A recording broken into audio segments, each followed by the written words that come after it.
السلام علیکم ورحمۃ اللہ وبرکاتہ. کیا حال ہے سب کا؟ الحمدللہ. اللہ کا شکر ہے کہ رمضان قریب ہے اور سب لوگ اس کی کسی نہ کسی طرح تیاری میں مصروف ہیں. الحمدللہ. یہ بھی اللہ کا احسان ہے کہ ہماری زندگیوں میں پھر رمضان قریب آ گیا ہے. کتنے لوگ ایسے ہیں جو پچھلے سال ہمارے ساتھ تھے لیکن اب نہیں ہیں. تو اللہ سبحانہ وتعالیٰ کا اس پر بے حد شکر ہے کہ اس نے ہمیں یہ نعمت عطا کی ہے. تو رمضان سے متعلق آیات کی تھوڑی سی میں وضاحت کروں گی. نحمدہ ونصلی علی رسولہ الکریم. اما بعد فاعوذ باللہ من الشیطان الرجیم. بسم اللہ الرحمن الرحیم. رب اشرح لی صدری ویسر لی امری واحلل عقدۃ من لسانی یفقہوا قولی. یا ایھا الذین آمنوا کتب علیکم الصیام کما کتب علی الذین من قبلکم لعلکم تتقون. اے لوگو جو ایمان لائے ہو، تم پر روزہ رکھنا فرض کیا گیا جس طرح تم سے پہلے لوگوں پر فرض کیا گیا تاکہ تم بچ جاؤ. اللہ سبحانہ تعالی ہمیں ایمان کی نسبت سے مخاطب کر رہے ہیں کہ اے لوگو جو ایمان لائے ہو. الحمدللہ ہم سب اس بات پر بہت خوش ہوتے ہیں کہ ہم مومن ہیں، ہم ایمان والے ہیں، ہم اللہ کو مانتے ہیں، اس کے رسولوں کو مانتے ہیں، اس کی کتابوں کو مانتے ہیں، آخرت کے دن کو مانتے ہیں. ہمیں کسی نے مجبور نہیں کیا، ہم زبردستی کے مسلمان نہیں ہیں بلکہ اپنی خوشی سے ایمان لائے ہیں. ٹھیک ہے ہمارے والدین مسلمان تھے اس لیے ہم مسلمان ہوئے، لیکن جب ہم بڑے ہوئے اور ہم نے یہ دیکھا کہ مسلمان کون ہوتا ہے تو ہمیں اپنے مسلمان ہونے پر کوئی اعتراض نہیں ہوا، بلکہ ہم نے اسے قبول کیا، اس کو چھوڑا نہیں، اس کو شعوری طور پر لیا. تو اللہ سبحانہ وتعالی ہمیں سب سے خوبصورت چیز، ہماری زندگی میں سب سے قیمتی چیز یعنی ایمان کے حوالے سے ہمیں پکار رہے ہیں. اے لوگو جو ایمان لائے ہو. اللہ تعالیٰ چاہتے تو کسی اور نام سے بھی پکار سکتے تھے، لیکن ایمان کی بات کی کیونکہ ایمان کے کچھ تقاضے ہیں. ایمان صرف زبان سے کچھ کہہ دینے کا نام نہیں ہوتا، بلکہ ایمان دل کی تصدیق، زبان سے اقرار اور عمل سے اس چیز کو ثابت کرنا یا اس کی تصدیق کرنا. یعنی دل سے کسی چیز کو ماننا، اس پہ یقین رکھنا، زبان سے اس کا اقرار کرنا اور عمل سے اس کی تصدیق کرنا، یہ ایمان کا خاصہ ہوتا ہے. یعنی ایمان میں دل، زبان اور باقی اعضاء جو ہیں وہ سب شامل ہوتے ہیں، گویا ہماری پوری زندگی کو محیط ہے. تو اے لوگو جو ایمان لائے ہو، اب تمہیں کرنا کیا ہے، کیا عمل کرنا ہے؟ کتب علیکم الصیام، تم پر روزے فرض کر دیے گئے. تو گویا روزہ ایک فرض عبادت ہے. اللہ سبحانہ تعالیٰ نے ہم پر مختلف طرح کی عبادات فرض کی ہیں. کچھ کا تعلق صرف مال سے ہے جیسے زکوٰۃ ہوتی ہے، کچھ کا تعلق صرف بدن سے ہے جیسے نماز ہے، روزہ ہے، کچھ کا تعلق جسم اور مال دونوں سے ہے جیسے حج ہے. تو ایسا کیوں ہے؟ اللہ تعالیٰ چاہتے تو ایک ہی طرح کی عبادت سب پہ فرض کر دیتے اور بات ختم ہو جاتی، نماز ہی کافی تھی یا نماز روزہ ہی کافی تھا. لیکن اللہ سبحانہ تعالیٰ نے چونکہ ہمیں پیدا امتحان کے لیے کیا، الذی خلق الموت والحیات لیبلوکم ایکم احسن عملا، کہ وہ تمہیں آزما کے دیکھے کہ تم میں اچھے کام کون کرتا ہے. لہذا ہم سب کی آزمائش ہو رہی ہے اور ہم سب اپنی اپنی عادات اور مزاج، پسند ناپسند میں ایک دوسرے سے مختلف بھی ہیں. کسی کے نزدیک روزہ رکھنا کچھ مشکل کام نہیں، لیکن اس کے نزدیک مال خرچ کرنا بڑا مشکل ہے. زکوٰۃ دیتے ہوئے بھی بار بار سوال جواب کرتے ہیں کہ شاید بچ ہی جائیں. کسی کے نزدیک نماز پڑھنا بہت آسان ہے، لیکن دوسری طرف روزہ رکھنا اس کے لیے مشکل کام ہے. تو اللہ سبحانہ تعالیٰ نے مختلف طرح کی عبادتیں مقرر کی ہیں تاکہ ہر ایک کا امتحان لیا جائے کہ انسان کرتا کیا ہے. کون ہے جو اللہ کی پکار پہ لبیک کہتا ہے، اپنے مال کو بھی اللہ کے راستے میں خرچ کرتا ہے، جسمانی مشقت بھی کرتا ہے، نماز بھی پڑھتا ہے، روزہ بھی رکھتا ہے، حج کے لیے بھی جاتا ہے، تو روزہ ایک فرض عبادت ہے جس کا تعلق ہمارے جسم سے ہے، وہ جسم کی زکوٰۃ ہے۔ پھر اسی طرح آپ دیکھیں کہ عبادات میں کچھ کام کرنے کے ہوتے ہیں اور کچھ چیزیں چھوڑنے کی ہوتی ہیں. جیسے نماز میں ہمیں قیام کرنا ہوتا ہے، رکوع کرنا ہوتا ہے، سجدہ کرنا ہوتا ہے، اتحیات میں ہم بیٹھتے ہیں، تو یہ سارے کرنے والی چیزیں ہیں. اسی طرح زکوٰۃ کو کیلکولیٹ کر کے مال کو تقسیم کرنا ہوتا ہے.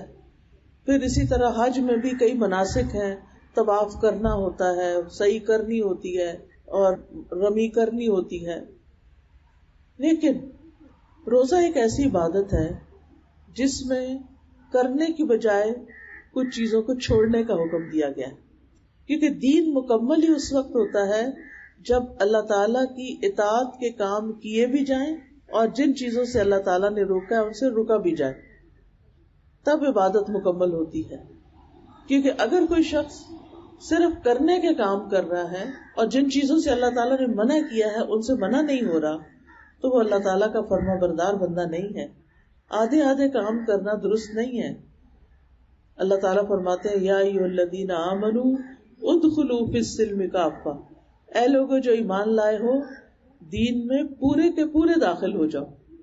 یعنی تمہاری نماز بھی درست ہو، تمہارے معاملات بھی اچھے ہوں، وہ بھی ٹھیک ہو، لین دین بھی صحیح ہو، اخلاق بھی اچھا ہو، اور تمہارا ایمان اور یقین اور توکل بھی بہت اچھا ہو. اللہ تعالیٰ ہمیں ظاہر اور باطن دونوں کے لحاظ سے اچھا دیکھنا چاہتا ہے. لیکن بعض لوگ نفل نماز بھی پڑھ لیتے ہیں، نفلی روزہ بھی رکھ لیتے ہیں، لیکن غیبت کرنا نہیں چھوڑتے. دوسرے کی برائی کرنا، دوسرے پہ تنقید کرنا، دوسرے کو تانا دینا.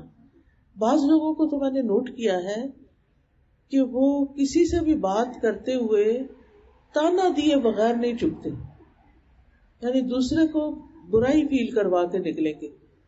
یعنی کوئی نہ کوئی ان کو چاہے ہنستے ہنستے، چاہے مذاق میں، چاہے سیریسلی، چاہے گلے شکوے کے طور پر، اور کچھ نہیں تو اگر کسی سے ملے تو کہا بہت دنوں بعد ملے ہو. اگر کوئی ملنے آ گئے تو اچھا تمہیں فرصت مل گئی ملاقات کی، تمہیں یاد آ گئے ہم. یعنی کوئی نہ کوئی ایسی چبھتی بات کر دینا کہ جس سے دوسرے کا دل دکھ جائے. یعنی کچھ لوگ صرف اذیت دینے کے لیے ہوتے ہیں. تو مجھے کبھی سمجھ نہیں آتی کہ شاید انہیں خود پتہ ہی نہیں چلتا کہ یہ کیا کر رہے ہیں، لیکن دوسری طرف تہجد بھی پڑھ رہے ہوں گے، نمازیں بھی پڑھ رہے ہوں گے. تو ایک طرف آپ اتنے اچھے اچھے کام کر رہے ہو، لیکن دوسری طرف جس چیز سے اللہ نے روکا ہے آپ کو، لا تجسسوا، آپ تجسس کر رہے ہو. لا یغتب بعضکم بعضا، تم میں سے کوئی کسی کی غیبت نہ کرے، آپ غیبت کر رہے ہو. لا تنابزوا بالالقاب، کسی کے برے برے نام نہ رکھے جائیں. تم دوسروں کو جب وہ چلے جاتے ہیں ان کے تم نے ایسے نام رکھے ہوتے ہیں کہ جن کو تم ان کے سامنے نہیں بول سکتے اور کبھی سامنے بھی بول دیتے ہو. تو ہمارا دین جو ہے وہ صرف یہ نہیں ہے کہ ہم ایک طرف کے ہو جائیں اور باقی چیزوں کو بھول جائیں. اسی طرح بعض لوگ جو ہوتے ہیں لوگوں کی ویلفیئر کے کام بہت کرتے ہیں، غریبوں کی مدد کرتے ہیں، ہر ایک کا خیال رکھتے ہیں، اپنے سروینٹس کا خیال رکھتے ہیں، اپنے نیبرز کا خیال رکھتے ہیں اور لوگوں کا خیال رکھتے ہیں، لیکن نماز کے وقت سو جاتے ہیں.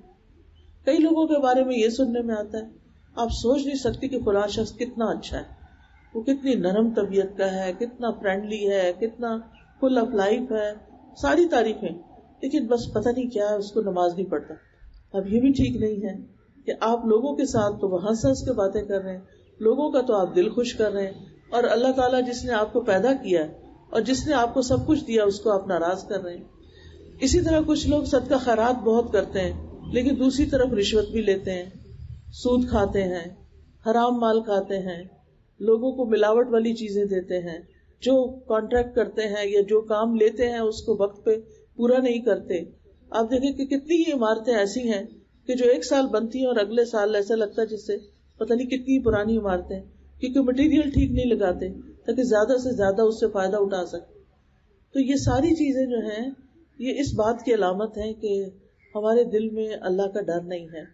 اللہ سبحانہ تعالیٰ نے ہم پر جو روزہ فرض کیا ہے یہ ہمیں بھوکا پیاسا رکھنے کے لیے نہیں کیا، بلکہ ہمیں کچھ سکھانے کے لیے کیا، ہماری تربیت کے لیے کیا، ہماری ٹریننگ کے لیے. اور وہ ٹریننگ کیا کہ جس چیز سے اللہ تعالیٰ روکے اس سے رک جاؤ.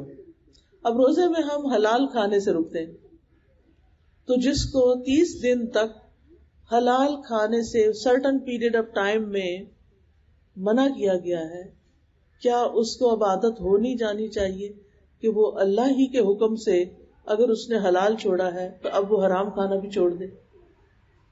ایسا ہو سکتا ہے اگر ہم شعور رکھتے ہوں، اگر ہم احساس رکھتے ہوں کہ میں نے کس طرح اپنی خواہشات پہ کنٹرول کیا رمضان میں، اپنی پسند کی چائے نہیں پی، اپنے وقت پہ کھانا نہیں کھایا، فروٹ نہیں کھایا، کیونکہ اتنے لمیٹڈ ٹائم ہوتا ہے سحری کے وقت کے کچھ ڈھنگ سے بندہ کھا نہیں سکتا، بھوک بھی نہیں لگی ہوتی شروع کے دنوں تو خاص طور پر کچھ کھانے کو دل نہیں چاہتا. افطار کے وقت بھی آپ دیکھیں کہ آپ احتیاط سے ہی کھاتے ہیں کیونکہ آپ نے تراویح پڑھنی ہے، کیونکہ آپ کو پتا ہے کہ اگر میں نے زیادہ کھا لیا تو تراویح میں خلل آ جائے گا. تو جو انسان اپنی عبادات میں اتنا اچھا ہے پھر اس کو کیا کرنا چاہیے کہ وہ روزے سے کچھ سبق لے، اور سبق یہ کہ اللہ سبحانہ تعالیٰ کے تمام ناپسندیدہ کاموں سے رک جائے. جن چیزوں کو اللہ نے حرام کیا ہے ان کو اپنے اوپر حرام کر لے، اور جن چیزوں کو اللہ نے حلال کیا ہے ان کو اپنے لیے حلال سمجھے. تو روزہ کیا ہے؟ دراصل روزہ عربی زبان کا لفظ ہے الصیام. عربی زبان میں روزے کو صوم یا صیام کہتے ہیں. اس کا لفظی مطلب ہوتا ہے رک جانا، یعنی طلوع فجر سے لے کر غروب شمس تک روزہ توڑنے والی چیزوں کو چھوڑ دینا.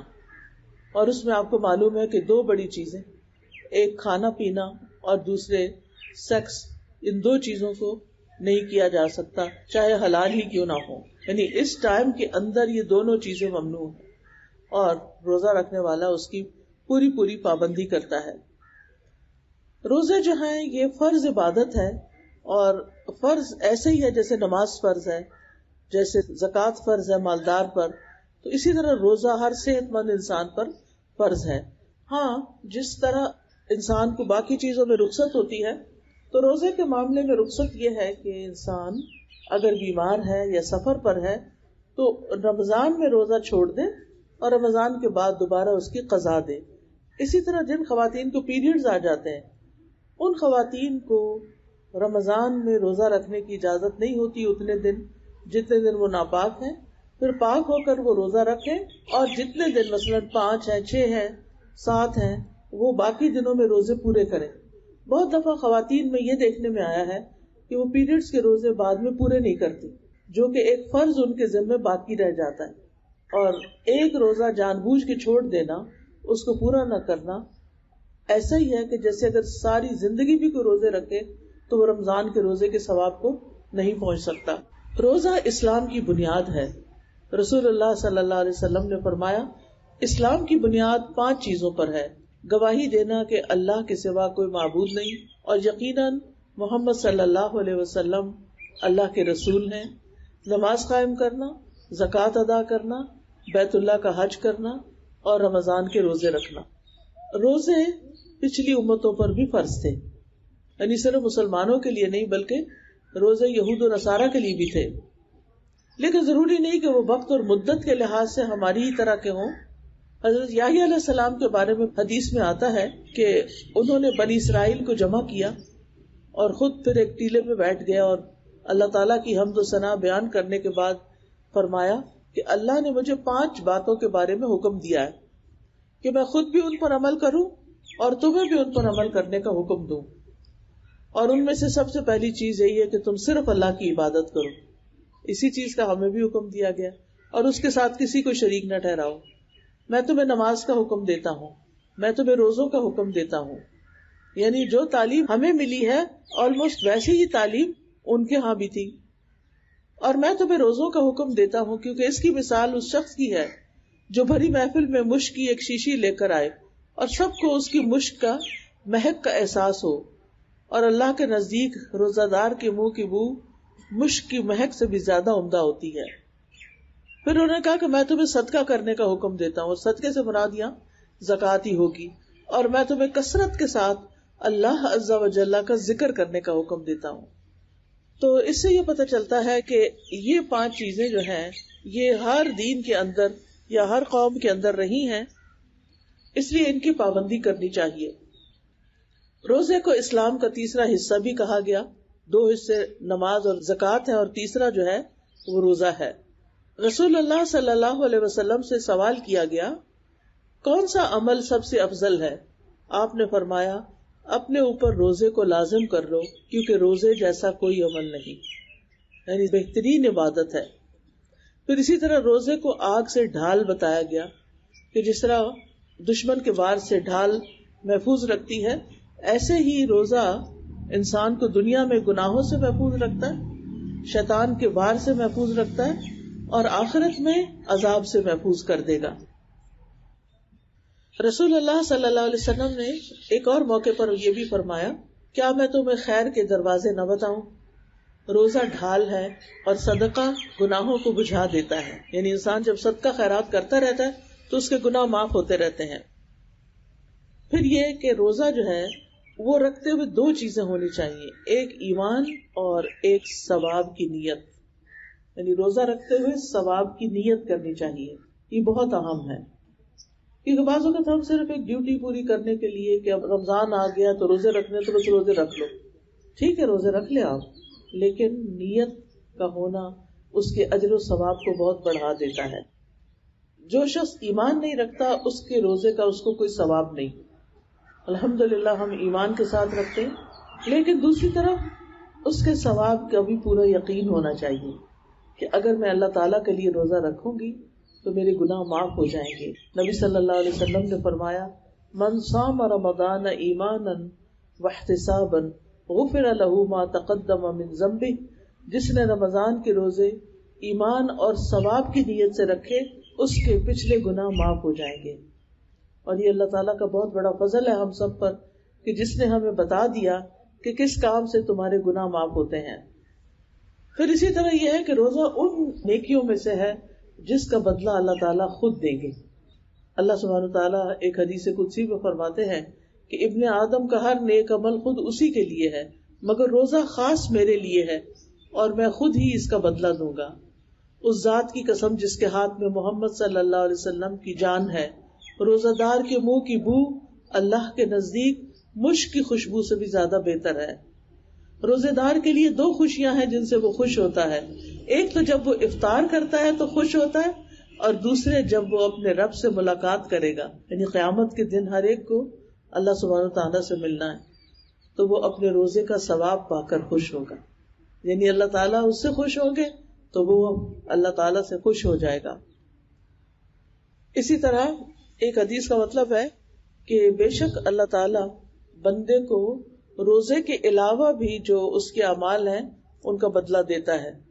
اللہ تعالیٰ فرشتوں کو حکم دیتا ہے تو فرشتے بندوں کا حساب کرتے ہیں کہ ایک نیکی 10 گنا تک، یعنی بڑھا دیتے ہیں، اور کبھی اللہ عمل کا بدلہ اس سے بھی بڑھا چڑھا کر دیتا ہے، یعنی کام کرنے کا سٹائل ایسا ہوتا ہے، طریقہ ایسا ہوتا ہے، اور اس کو اس طرح فلفلمنٹ اس کی ہوتی ہے کہ اللہ سبحانہ تعالیٰ اس کا بدلہ اور بھی کئی گنا بڑھا دیتے ہیں اور اس سے 700 گنا تک کر دیتے ہیں، اور اس سے بھی زیادہ جو وہ ڈیزرو کرتا ہے۔ لیکن جہاں تک روزے کا تعلق ہے تو اللہ سبحانہ تعالیٰ اس کا اجر بغیر حساب کے عطا کرتے، بغیر حساب کے۔ انما یوفی الصابرون اجرہم بغیر حساب، کیونکہ روزے کا تعلق صبر کے ساتھ ہے، برداشت کے ساتھ ہے، رک جانے کے ساتھ ہے، نیکیوں میں آگے بڑھنے کے ساتھ ہے۔ تو اللہ سبحانہ تعالیٰ نے صبر کرنے والوں کا اجر بے حساب رکھا ہے، اور یہ صبر کب ہوتا ہے؟ جب انسان روزہ رکھتا ہے، جب اپنی خواہشات کو کنٹرول کرتا ہے۔ پھر اسی طرح روزہ اللہ اور بندے کے درمیان ایک راز بھی ہے، کیونکہ اللہ سبحانہ تعالیٰ کے سوا کسی کو نہیں پتا چلتا کہ واقعی کون روزے سے ہے۔ کوئی کسی کے چہرے سے اندازہ ہی لگا سکتا ہے لیکن یقینی طور پر کچھ بھی نہیں کہہ سکتا۔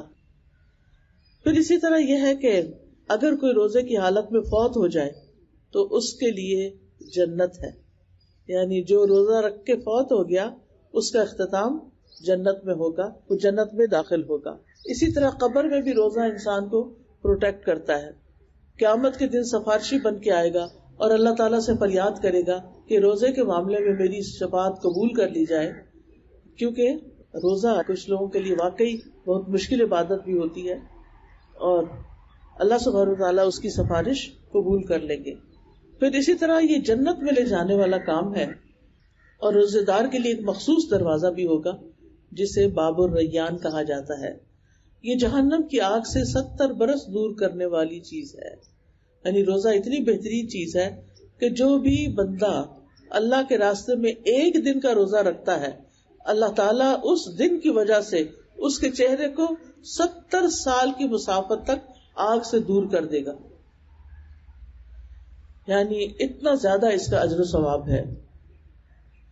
پھر ایک اور روایت میں آتا ہے نبی صلی اللہ علیہ وسلم نے فرمایا جس نے اللہ کی راہ میں ایک دن کا روزہ رکھا تو اللہ اس کے اور آگ کے درمیان ایسی خندق بنا دیتا ہے جتنا کہ زمین اور آسمان کے درمیان فاصلہ ہے. یعنی اللہ سبحانہ وتعالیٰ اتنی اس بندے کی قدردانی فرماتے ہیں اور اتنی ٹیک کیئر کرتے ہیں، ایسا اجر تو کوئی انسان نہیں دے سکتا. پھر یہاں اس آیت کے آخر میں روزے کا مقصد بتایا گیا کہ تمہیں اس سے ملے گا کیا، یعنی تم جو اتنی مشقت کرو گے تو تمہارے لیے کیا ہے. تو اس میں یہ ہے، اللہ تعالیٰ فرماتے ہیں لعلکم تتقون، تاکہ تم متقی بن جاؤ، تمہارے اندر تقوی پیدا ہو جائے. تقوی کیا چیز ہے؟ تقوی ہر چیز کی بنیاد ہے، ہر نیکی کی بنیاد ہے، کیونکہ تقوی دل میں ہوتا ہے. نبی صلی اللہ علیہ وسلم نے دل کی طرف اشارہ کر کے فرماتا التقوی ہا ہونا، التقوی ہا ہونا، کہ تقوی یہاں پر ہوتا ہے. جب انسان کے دل کے اندر تقوی ہوتا ہے تو پھر وہ ہر چیز کے بارے میں بڑا محتاط رویہ اختیار کرتا ہے. کسی کے بارے میں اوپینین دینا ہو، کسی کے بارے میں کوئی کمنٹ دینا ہو، کوئی بات کرنی ہو تو بہت احتیاط سے بات کرتا ہے، اور اگر دیکھے کہ اس کی بات کرنے سے دوسرے کا بہت بڑا نقصان ہو سکتا ہے تو اس بات کو کسی طرح اوائڈ بھی کر سکتا ہے، اس سے نکل بھی سکتا ہے. پھر تقویٰ جو ہے یہ اعمال کو مزین کرتا ہے، خوبصورت بنا دیتا ہے، اور جتنا زیادہ تقویٰ ہو کسی کے اندر اتنا ہی زیادہ اس کے درجات بلند ہو جائیں گے. نبی صلی اللہ علیہ وسلم سے پوچھا گیا من اکرم الناس قال اکرمہم اتقاہم، آپ سے پوچھا گیا کہ لوگوں میں سب سے زیادہ عزت والا کون ہے. کیونکہ بعض اوقات ہم کہیں جاتے ہیں، وہاں مثلا کرسیاں ختم ہو جاتی ہیں، بیٹھنے کی کوئی کرسی نہیں، اب نیچے ہم بیٹھنا نہیں چاہتے، پھر کھڑے رہتے ہیں، آخر کسی کو رحم آتا ہے، کوئی ہماری مدد کر دیتا ہے. لیکن ہو سکتا ہے کہ ان کے دل میں کوئی بھی ایسا خیال نہ ہو. عزت تو وہی کرتا ہے نا جو آپ کو جانتا ہوتا ہے کہ آپ اصل میں کیا ہیں. آپ کے کپڑوں کی عزت نہیں ہوتی، آپ کے اسٹائل کی عزت نہیں ہوتی، آپ کی عزت ہوتی.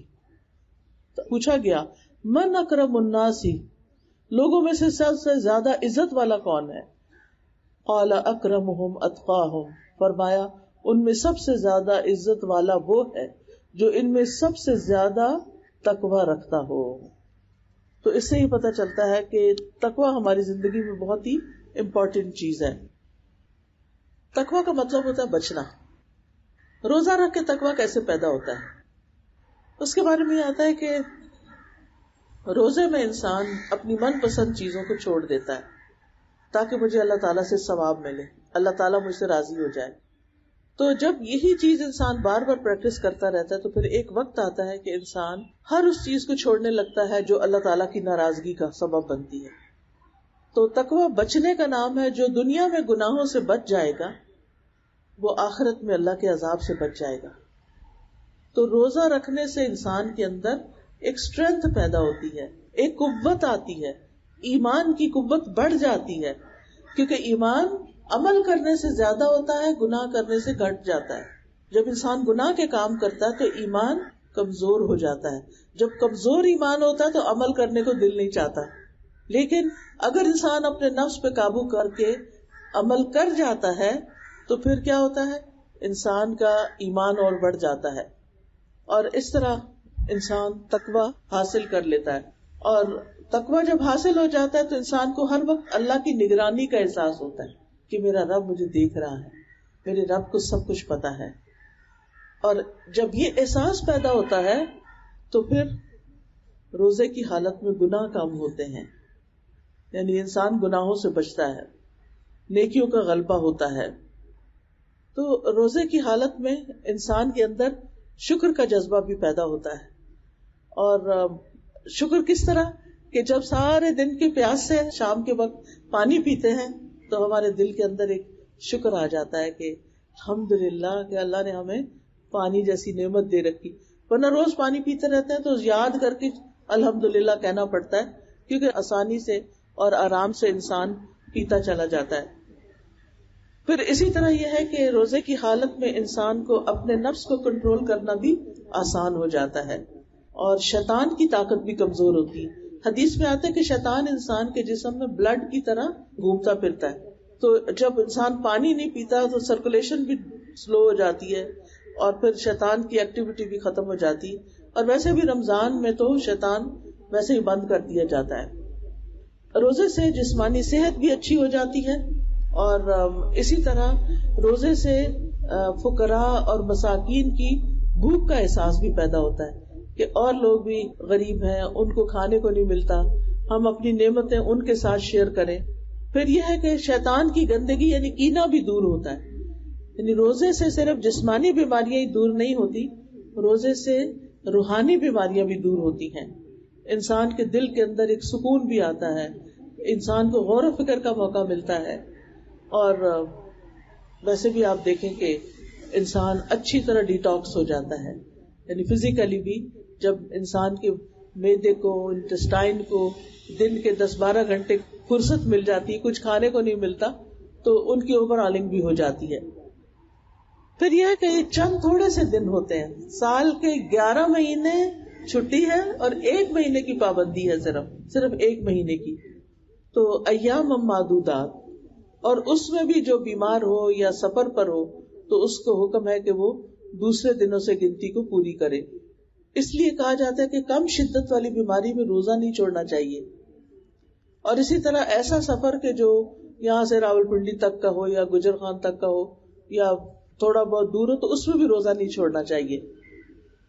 صحابہ کے بارے میں آتا ہے کہ وہ رمضان کے روزے سفر میں بھی رکھ لیا کرتے تھے.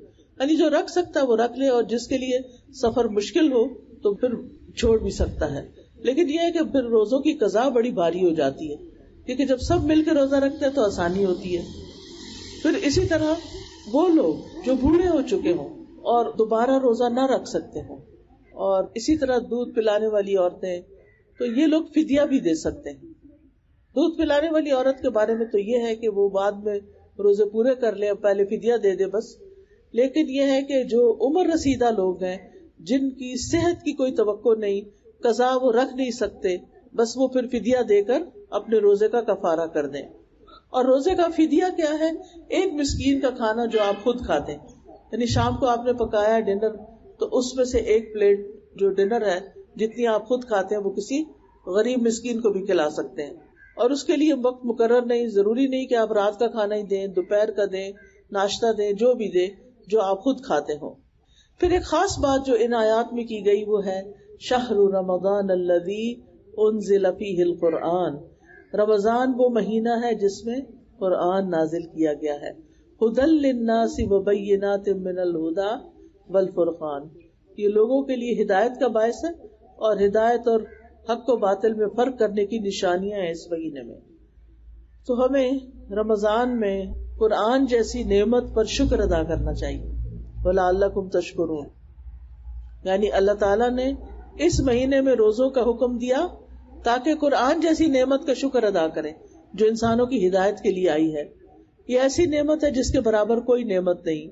اللہ تعالیٰ نے اس کو واضح عربی زبان میں نازل کیا ہے اور قیامت تک کے لیے باقی رکھا ہے. اس سے واقعات بیان کیے جاتے رہیں گے, لوگ اس سے احکام لیتے رہیں گے, عبرتیں واضح طور پر دیکھتے رہیں گے. لیکن اینڈ آف دا ڈے ہم سب یہ بھی ضرور دیکھیں کہ اللہ تعالیٰ کی اس کتاب سے ہدایت لیتے ہوئے کہیں ہم ایک دوسرے کو ہی تو نہیں رد کر رہے ہوتے یا ریجیکٹ کر رہے ہوتے یا ڈسکریج کر رہے ہوتے. تو اس لیے بہت ضروری ہے کہ ہم سب اس چیز کا لحاظ رکھیں اور رمضان کے مہینے کو قرآن کے لیے خاص کر لیں, کیونکہ قرآن جو ہے وہ ہدایت کی کتاب ہے, نصیحت کی کتاب ہے اور بے پناہ خیر لانے والی کتاب ہے. تو ہمیں اپنا اسکیڈول بنانا چاہیے کہ ہم کس وقت تلاوت کریں گے. عبداللہ بن مسعود کہتے ہیں جو 1 مہینے میں قرآن ختم نہ کرے وہ ایسا ہی ہے جیسے اس نے قرآن چھوڑ رکھا ہے. پیغمبر کہیں گے نا قیامت کے دن وقال الرسول یا رب ان قوم اتخذوا هذا القرآن مہجورا، رسول کہیں گے کہ اے میرے رب میری اس قوم نے قرآن کو چھوڑ رکھا تھا، یعنی پڑھتے ہی نہیں تھے، اٹھاتے ہی نہیں تھے، کھولتے ہی نہیں تھے. تو کچھ لوگ بس اس طرح کی باتیں کرتے ہیں. کیا یہ پاسبل نہیں کہ 1 سال پڑھے اور 1 سال ہمیں آف دے دیا جائے، کبھی روزے رکھیں اور کبھی نہ رکھیں؟ یعنی ہم کس کے ساتھ یہ مذاق کرتے ہیں؟ جس کے لیے رکھ رہے ہیں اور جو خود اس کی جزا دے گا وہ ان ساری چیزوں سے بہت بڑا ہے.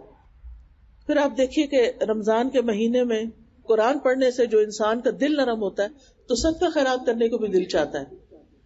حدیث میں آتا ہے کہ نبی صلی اللہ علیہ وسلم کے پاس جبریل علیہ السلام رمضان کے مہینے میں ہر روز قرآن کا مذاکرہ کرنے آتے تھے، یعنی آپ سے سنتے تھے اور خود بھی پڑھتے تھے. مطلب کہ کیا کیفیت ہوگی اس قرآن کے پڑھنے کی کہ پیغمبر پڑھ رہے ہیں اور جبریل سن رہے ہوں، یا جبریل پڑھ رہے ہیں اور پیغمبر سن رہے ہوں علیہ السلام. تو یہ کوئی معمولی چیز نہیں ہے، بہت بڑی بات ہے. اور ویسے بھی جس جگہ پر قرآن پڑھا جاتا ہے فرشتے حاضر ہوتے ہیں. اب ہمیں کیا کرنا چاہیے کہ اس رمضان میں کم از کم ایک قرآن تو ضرور پورا کریں، اور وہ اسی صورت میں ہو سکتا ہے جب ہر روز ایک سپارہ پڑھیں، اور پیریڈز والے سپارے آدھے آدھے کر کے کچھ پہلے کچھ بعد میں بانٹ لیں حسب ضرورت. اور جن کو پیریڈز ختم ہو چکے ہیں وہ تو اور بھی زیادہ اپنے آگے کی ہم سب تیاری کریں تاکہ کوئی فرض رہ نہ جائے. یہ صدقہ خیرات اور جو رمضان کے روزے ہیں یہ انسان کے لیے بہت بڑی نعمت ہے، اور اس سے انسان کو جیسے مال جاتا ہے تو ایک تکلیف ہوتی ہے انسان کو، اور اسی طرح جب روزہ رکھتا ہے تو تکلیف ہوتی ہے. نماز میں عام طور پر تکلیف نہیں ہوتی، لیکن جتنی کوئی اللہ کی خاطر تکلیف اٹھا لیتا ہے اس کا اجر اتنا ہی بڑھ جاتا ہے. پھر یہ شیطان کے جکڑے جانے کا مہینہ ہے، گناہوں کے کفارے کا مہینہ ہے، جہنم سے آزادی کا مہینہ ہے، نیکیوں کی دعوت دینے والا مہینہ ہے. اور رمضان میں نیکی کے جو مواقع ہوتے ہیں وہ سارے ایک جگہ اکٹھے بھی ہو جاتے ہیں. حافظ ابن رجب کہتے ہیں الصیام والقیام والصدقۃ وطیب الکلام. ابن رجب کہتے ہیں یہ تمام اعمال رمضان میں ہو جاتے ہیں تو مومن کے لیے اس میں سب کچھ یعنی جمع ہو جاتا ہے. روزہ، قیام، صدقہ اور اچھی گفتگو کرنا، کیونکہ روزے دار کو بے مقصد اور جنسی باتیں کرنے سے منع کر دیا جاتا ہے. روزہ، نماز، صدقہ اللہ سبحانہ تعالیٰ کے ہاں اپنے کرنے والے کا ذکر کرتے ہیں. بعض سلف صالحین کہتے ہیں نماز نمازی کو آدھے راستے تک پہنچا دیتی ہے، روزہ بادشاہ کے دروازے تک پہنچا دیتا ہے، اور صدقہ اس کو پکڑ کے بادشاہ کے پاس داخل کر دیتا ہے. یعنی ان چیزوں کی مثال ایسے ہی ہے. چونکہ رمضان میں قرآن نازل کیا گیا اس لیے تلاوت کے علاوہ آپ اس میں دورہ قرآن ترجمے کے ساتھ بھی ضرور کریں، اور اللہ سے جڑنے کا اور قرب پانے کا اور ایمان بڑھانے کا اور دنیا اور آخرت کی خیر بڑھانے کا یہ بہترین ذریعہ ہے. اور ایک اور اہم چیز رات کا قیام، جس میں آپ نے زیادہ سے زیادہ قرآن سننا ہے، جس کو تراویح کہتے ہیں، اس کا بھی پہلے سے ہی پتہ کر رکھیں تاکہ اگر 8 تراویح ہے تو پوری دل جمی سے پڑھیں. کیونکہ بعض جگہ پر دیکھا گیا ہے کہ لوگ 4 رکعت پڑھ کے پھر باہر گھومنے پھرنے نکل جاتے ہیں یا آپس میں باتیں شروع کر دیتے ہیں. ایسا پھر کوئی کام نہیں کرنا چاہیے. اگر ہم مسجد جا ہی رہے ہوں تو مسجد کے احترام کا خیال کرنا چاہیے. اور قیام میں خوب تھکنے کو پسند کیجیے. رمضان کی راتیں غفلت کی راتیں نہ ہو، اور آخری عشرے میں تو اور بھی زیادہ محنت. گھر والوں کو قیام کی رغبت دلائی جائے کہ وہ اس کو تلاش کریں، کیونکہ ضروری نہیں کہ صرف رات کو ہی نظر آئے، وہ دن کو بھی ہو سکتی ہے. اور لیلۃ القدر کی تلاش میں سستی نہیں کرنا. آپ نے فرمایا لیلۃ القدر کو رمضان کے آخری عشرے میں تلاش کرو. اگر تم میں سے کوئی کمزور ہو یا عاجز ہو یا اس کو کوئی پریشانی ہو تو وہ آخری 7 راتوں میں سستی نہ کرے. یعنی کتنے قریب کی چیزیں جو ہیں وہ نبی صلی اللہ علیہ وسلم نے ہمیں بتا دی ہیں. پھر رمضان جو ہے دعاؤں کا مہینہ ہے، اس میں ہر دن روزہ دار کی دعا قبول ہوتی ہے، تو آپ کی کوئی دعا رد نہیں ہوتی. اس لیے دعائیں کرنے میں تاخیر نہ کریں. اور اس کے لیے میں یہ کہوں گی کہ جیسے یہ ایپ ہے قرآن فار آل یا دعائیں کے نام سے ایک ایپ ہے، اس میں بہت زیادہ دعائیں ہیں. آپ پڑھتے جائیں، ہر چیز آپ کو نصیب ہوگی، لیکن آپ کا کچھ جائے گا نہیں. تو اللہ سبحانہ وتعالی ہمیں توفیق عطا کرے. اسی طرح سخاوت کا مہینہ ہے کہ خوب خوب صدقہ خیرات کرنا چاہیے. روزے دار کا روزہ افطار کرانا اور پھر دن رات خرچ کرنا. الذین ينفقون اموالهم سرا وعلانیۃ فلہم اجرہم عند ربہم ولا خوف علیہم ولا هم يحزنون. وہ لوگ جو اپنے مال رات اور دن چھپے اور کھلے خرچ کرتے ہیں، ان کے لیے ان کا اجر ان کے رب کے پاس ہے، اور ان پر نہ کوئی خوف ہوگا نہ ہی وہ غمگین ہوگے. کیونکہ صدقہ کرنے سے مال کم نہیں ہوتا، اور اگر انسان صدقہ روک دیتا ہے تو پھر یعنی کہ آپ سوچیں کہ نقصان ہو سکتا ہے. تو اس لیے انسان کو تھوڑا تھوڑا ہر روز خرچ کرتے جانا چاہیے. اور پھر یہ ہے کہ آگ سے بچاؤ کا ذریعہ بھی ہے. سخاوت میں مال کے علاوہ نفس کی سخاوت، عہدے کی سخاوت، راحت و آرام کی سخاوت، علم اور عمل کی سخاوت، منصب کی سخاوت، بدن کی سخاوت، عزت کی سخاوت، صبر کی سخاوت، حسن اخلاق کی سخاوت اور مال کی سخاوت جو ہے وہ بہت ضروری ہے، اور یہ انسان کے درجات کو بلند کرتی ہے. رمضان صبر کا مہینہ بھی ہے، اس لیے ہمیں اپنے غصے کو دبانا ہے، روزے کی حالت میں شور ہنگامہ نہیں کرنا. پھر اسی طرح رمضان کے آنے سے خوش ہوں اور ایمان کے ساتھ اس کا استقبال کریں. رمضان سے پہلے اگر ایمان میں کمی ہو تو رمضان میں نیک عمل کرنے کی طاقت نہیں ہوتی، اور عمل اچھے کرنے کے لیے ایمان اچھا ہونا چاہیے. جتنا جتنا آپ کا ایمان اسٹرانگ ہوگا اتنی اتنی آپ کی عزت بڑھتی چلی جائے گی، اور اللہ تعالیٰ کے ہاں بھی درجہ بلند ہوگا. اور کثرت سے استغفار، کیونکہ جو استغفار ہے بہت ہی فائدے کی چیز ہے، انسان کو گناہوں سے پاک کرتی. کمزور ہے تو طاقتور بن جاتا ہے، بیمار ہے تو شفا یاب ہو جاتا ہے، مصیبت میں مبتلا ہے تو خلاصی پا لیتا ہے، حیران و سرگرداں ہے تو ہدایت پا جاتا ہے، بے چین ہے تو قرار نصیب ہو جاتا ہے. اس لیے استغفار کو لازم کر لیں. اور پھر یہ ہے کہ اپنے فرائض اور نمازیں وقت پر پڑھیں، تراویح کا خاص اہتمام کریں، اور باقی اپنے عزیزوں، رشتہ داروں، دوستوں کا بھی خیال رکھیں. قیام اللیل جو ہے رات کی نماز کو کہتے ہیں. جیسے دن کے نفل ہوتے ہیں چاشت، اشراق وغیرہ، ایسے رات کی نماز قیام اللیل کہلاتی. اگر رات کے اول حصے میں آپ کریں تو تراویح ہوتی ہے، اگر رات کے آخری حصے میں کریں تو تہجد ہوتے ہیں، درمیان میں رات میں کسی بھی وقت کریں تو اس کو قیام اللیل کہتے ہیں. وآخر دعوانا ان الحمد للہ رب العالمین. سبحانک اللہم وبحمدک، اشہد ان لا الہ الا انت، استغفرک واتوب الیک. السلام علیکم ورحمۃ اللہ وبرکاتہ.